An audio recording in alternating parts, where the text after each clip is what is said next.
লবণান্দারের ফ্যাসিবাদী সরকার থেকে অবৈধভাবে সুযোগ নেয়। লবণ উৎপাদনকারী জেলা হচ্ছে কক্সবাজার এবং কক্সবাজারের 8টি উপজেলা, তার সাথে সম্পৃক্ত আছে চট্টগ্রামের বাঁশখালী উপজেলা। বাংলাদেশের 18 কোটি মানুষের লবণের চাহিদা পূরণের জন্য শতকরা 90% চাহিদা পূরণ করে কক্সবাজার জেলা, আর 10% পূরণ করে হলো বাঁশখালী উপজেলা। এই লবণ উৎপাদন কক্সবাজারবাসীর একচ্ছত্র অবদান বলা যায়। এই উৎপাদনের সাথে 50,000 চাষি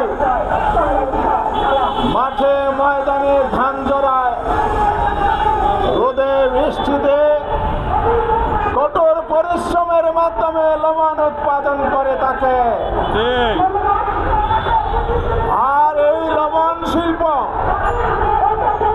এবং লবণ উৎপাদনের সাথে ব্যবসায়ী, ভূমি মালিক এবং তাদের পরিবার মিলে এখানে প্রায় 10 লক্ষ মানুষের রুজি রোজগার জড়িত। এই লবণ উৎপাদনের সাথে জড়িত লক্ষ লক্ষ মানুষ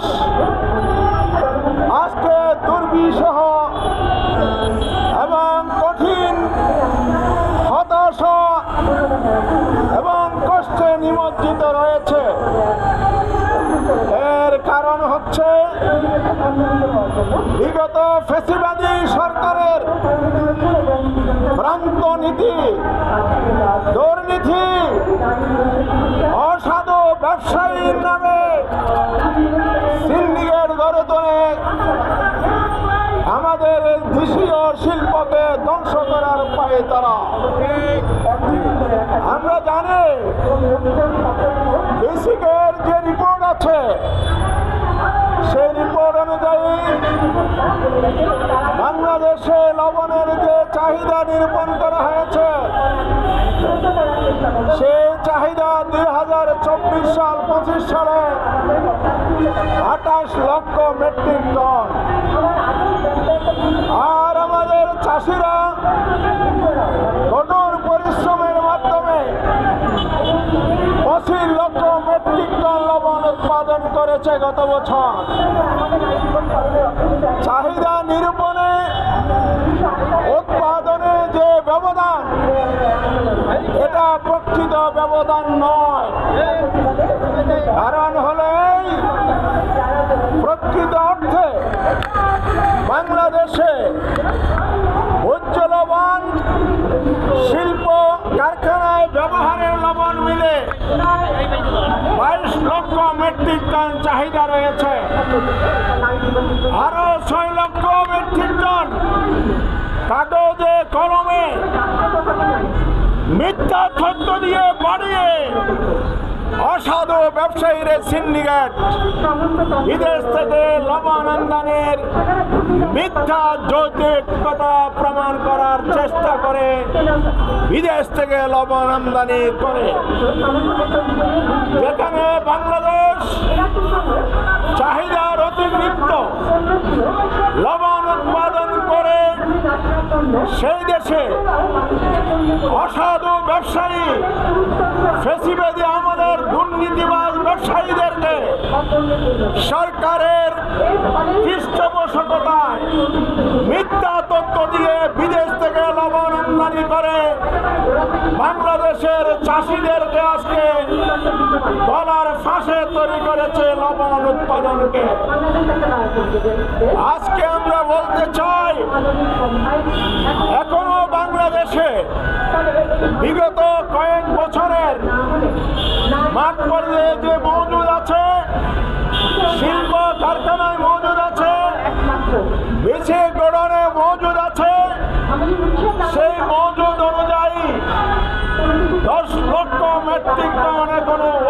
উদ্বৃত্ত আছে লবণ।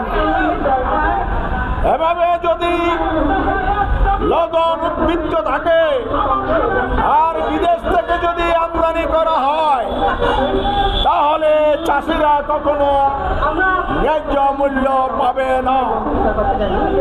আমরা এই জন্য আজকে মহেশখালী, কুতুবদিয়া, কক্সবাজারের বিভিন্ন উপজেলা থেকে তাদের প্রতিনিধিগণ প্রতীকী প্রতিবাদের জন্য, সরকারের দৃষ্টি আকর্ষণের জন্য জাতীয় প্রেস ক্লাবে সমবেত হয়েছে।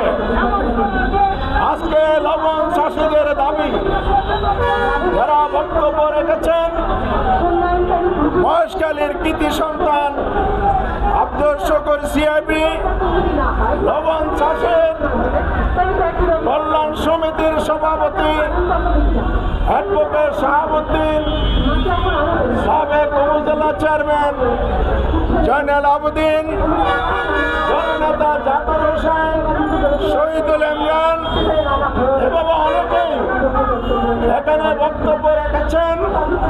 সেখান থেকে আমরা দাবি জানাতে চাই, এই 10 লক্ষ মেট্রিক টন যে উদ্বৃত্ত আছে, সরকারকে দাবি করছে আপনারা অন্তর্বর্তীকালীন সরকার আপনাদের আচরণ যেন আগের ফেসিবাদীদের মতো না হয়। ফেসিবাদীরা যেভাবে অসাধু ব্যবসায়ীর সিন্ডিকেট গঠন করে মাঠ পর্যায়ের চাষীদেরকে, লবণ শিল্পকে ধ্বংস করে দিয়েছে, সেই পথে পা বাড়াবেন না। অবিলম্বে বাংলাদেশ থেকে বিদেশে লবণ রপ্তানির সিদ্ধান্ত গ্রহণ করুন। উদ্বৃত্ত লবণ মজুদ রেখে লবণের মূল্য হ্রাস না করে আপনাদেরকে রপ্তানির সিদ্ধান্ত নিতে হবে। আমদানি চিরতরে বন্ধ করতে হবে। রপ্তানি যদি হয়, বাংলাদেশ বৈদেশিক মুদ্রা অর্জন করবে, আমাদের রাজস্ব বৃদ্ধি পাবে, সেই সাথে গরিব দুঃখী মেহনতি লবণ চাষীরা লবণের ন্যায্য মূল্য পাবে।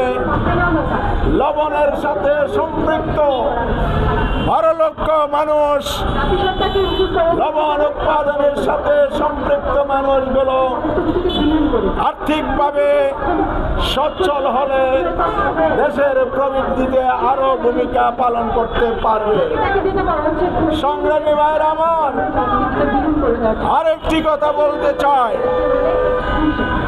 আজকে এই সরকারের আমলও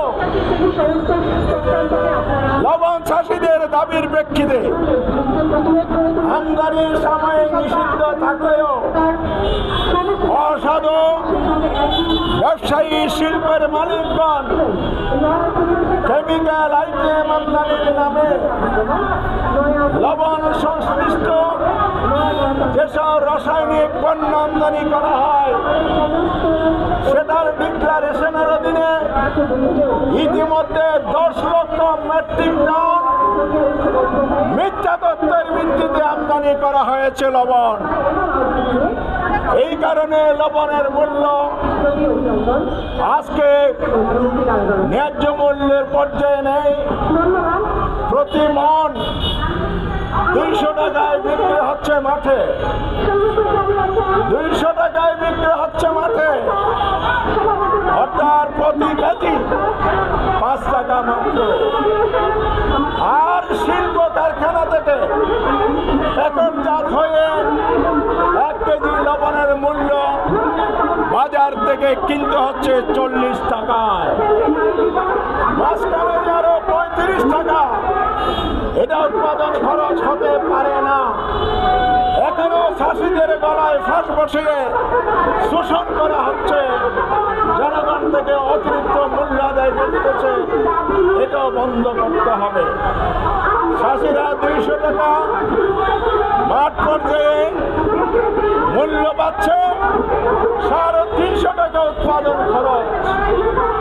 তাহলে প্রতি মণ লবণ উৎপাদনের বিক্রির মাঝে 150 টাকার যে ব্যবধান, এটার যে ক্ষয়ক্ষতি, আজকে চাষিদের জন্য মরণ ফাঁদ ছাড়ার কিছু নয়। আরো গুরুত্বপূর্ণ বিষয় যেদিকে সরকারের দৃষ্টি নেই, সেটা হচ্ছে চাষিরা, তাদের কোনো জমি নেই, জমিদারদের কাছ থেকে তারা লিজ নেয়, সে লিজের টাকাও কমানো হয় না।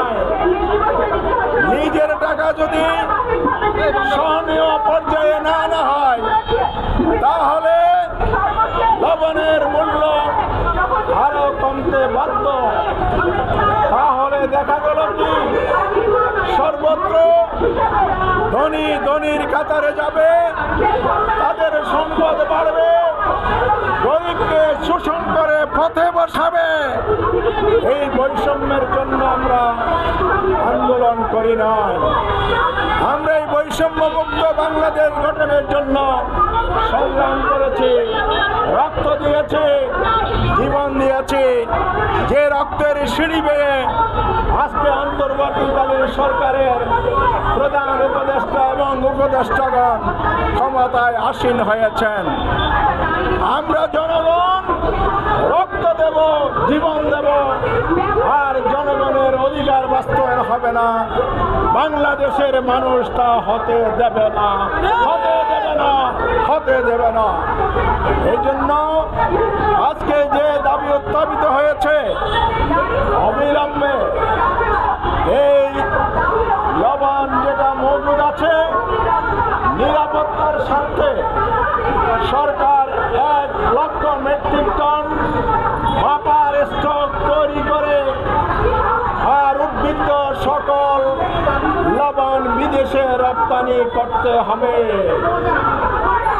দাবি নম্বর 2, আমাদের যারা চাষি, তারা অনেক সময় লবণের জন্য অর্থ জোগাড় করতে পারে না, উৎপাদনের জন্য বিনা সুদে সহজ শর্তে চাষিদেরকে আর্থিক ঋণের ব্যবস্থা করে দিতে হবে।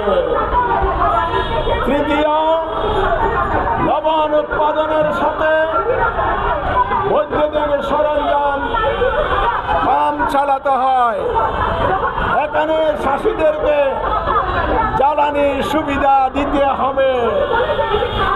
চাষিরা রোদের মধ্যে কষ্ট করে অসুস্থ হয়ে পড়ে, টাকার অভাবে চিকিৎসা করতে পারে না। এই চাষিদের জন্য হাসপাতালগুলোতে বিনামূল্যে বা স্বল্প মূল্যে চিকিৎসার ব্যবস্থা করতে হবে। আমাদের দাবি, জমির যে জমিদার, তাদের যে লিজ নিতে হয়, এটা উৎপাদন ব্যয়ের সাথে সামঞ্জস্যশীল নয়। অবিলম্বে জমির লিজ যেন সহনীয় পর্যায়ে থাকে, সেই ব্যবস্থা নিতে হবে। আরেকটা দাবি হচ্ছে, আমরা 2011 সালে আমি ওই সময় জাতীয় সংসদে দাবি করেছিলাম, রাজপথে আন্দোলন করেছিলাম। আমাদের ভাই আব্দুল শুকুর সিএপি সাহেব উপস্থিত আছেন। আমরা সেই সময় চাষিদের সমাবেশ করেছিলাম, যে কারণে 2011 সালে একটা লবণ নীতি প্রণয়ন হয়েছিল। সেই লবণ নীতি 2016 সাল পর্যন্ত লবণ আমদানি নিষিদ্ধ ছিল। এই নীতি কার্যকর ছিল 16 সাল থেকে 22 সাল পর্যন্ত। চোরা কারবারের আমার লবণ আমদানির ফ্যাসিবাদী সরকার থেকে অবৈধভাবে সুযোগ নেয়। এই কারণে সরকারের কাছে আমরা বলতে চাই, সংশোধিত লবণ নীতি এটা কৃষকের ভাগ্য পরিবর্তন করবে না, এটা যারা ধনী শ্রেণী পুঁজিপতিদের পুঁজিকে আরো প্রসারিত করবে, সমাজে বৈষম্য তৈরি হবে। আমরা 2022 সালের লবণ নীতি বাতিল ঘোষণার দাবি জানাচ্ছে, নতুন লবণ নীতি প্রণয়ন করার দাবি উত্থাপন করছি। এই নীতির মাধ্যমে চাষিদের স্বার্থ সংরক্ষণ হবে। আজকের দাবি হলো, আরেকটি দাবি আমরা বলতে চাই, লবণ চাষিদের আধুনিক পদ্ধতিতে লবণ উৎপাদনের জন্য তাদের প্রশিক্ষণের ব্যবস্থা করতে হবে। লবণ শিল্পকে আরো উন্নত করার জন্য গবেষণার প্রয়োজন। একটি লবণ গবেষণা কেন্দ্র আছে। এই গবেষণা কেন্দ্র থাকা না থাকার সময় অবিলম্বে এই সরকারের কাছে দাবি করছি, পূর্ণাঙ্গ লবণ জাতীয় লবণ ইনস্টিটিউট গঠন করে সেখানে গবেষণা এবং চাষিদের প্রশিক্ষণের ব্যবস্থা করতে হবে এবং লবণ উৎপাদনের সাথে জড়িত উপকরণ পলিথিন ন্যায্য মূল্যে সরবরাহের ব্যবস্থা করতে হবে। আর লবণ চাষিদের মুক্ত দেখার জন্য, দেশের এই শিল্পের সুবিধা অসুবিধা দেখার জন্য অবিলম্বে লবণ উপদেষ্টা পরিষদ ফেসিবাদী সরকার করেছিল, এটা হলো গাদার মধ্যে মোলা জোনানোর মতোই। অবিলম্বে নামে মাত্র উপদেষ্টা পরিষদ বাতিল করে পূর্ণাঙ্গ একটি লবণ বোর্ড গঠন করতে হবে। এই লবণ বোর্ডে তাদের সুবিধা অসুবিধা দেখবে, দেশের কল্যাণে শিল্পের বিকাশ সাধনে ভূমিকা পালন করবে।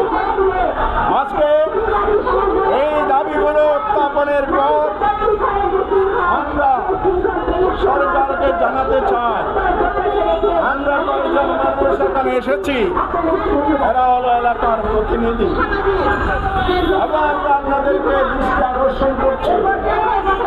ইতিমধ্যে কক্সবাজারের চাষিরা আন্দোলনের সূচনা করেছে।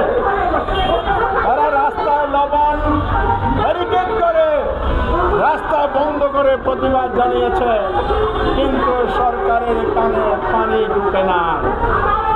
আমরা বলতে চাই, রাজধানী এলাকার জাতীয় প্রেস ক্লাবে দাঁড়িয়ে আমরা বলছি, কানে পানি ঢুকান। যদি আপনারা কথা না শোনেন চাষিদের, এই চাষিদেরকে সংগঠিত করে ধর্ম নির্বিশেষে কক্সবাজারের সকল মানুষ রাস্তায় নামবে লবণ চাষিদেরকে বাঁচানোর জন্য, লবণ শিল্প বাঁচানোর জন্য। প্রয়োজনে আমরা কক্সবাজারে আবার সংগঠিত হব, কর্মসূচি দেব, আন্দোলন করব। তাতে কাজ না হলে সরকারের কাছে আনুষ্ঠানিক লিখিত স্মারকলিপি দিয়ে দাবি জানাবো। তাতে কাজ না হলে লক্ষ লক্ষ এই লবণ চাষি রাজধানী বুকে লঞ্চ করতে বাধ্য হবে। সুতরাং সেই পর্যায়ে আমাদেরকে যেতে বাধ্য করবেন না। অবিলম্বে আমাদের দাবি মেনে নিন। দেশের স্বার্থে, জনগণের স্বার্থে, অর্থনীতির স্বার্থে, শিল্পের স্বার্থে, গণমানুষের স্বার্থে এবং দেশের এই শিল্পকে রপ্তানিমুখী করার জন্য, আমদানি নির্ভরশীল না করে রপ্তানিমুখী করার জন্য আমরা সরকারের কাছে জোর দাবি জানাচ্ছি। আজকে কথা এখানে শেষ করছি। অবিলম্বে সরকার আমাদের দাবি মেনে নেবেন, আমাদেরকে আন্দোলনে যেতে বাধ্য করবেন না।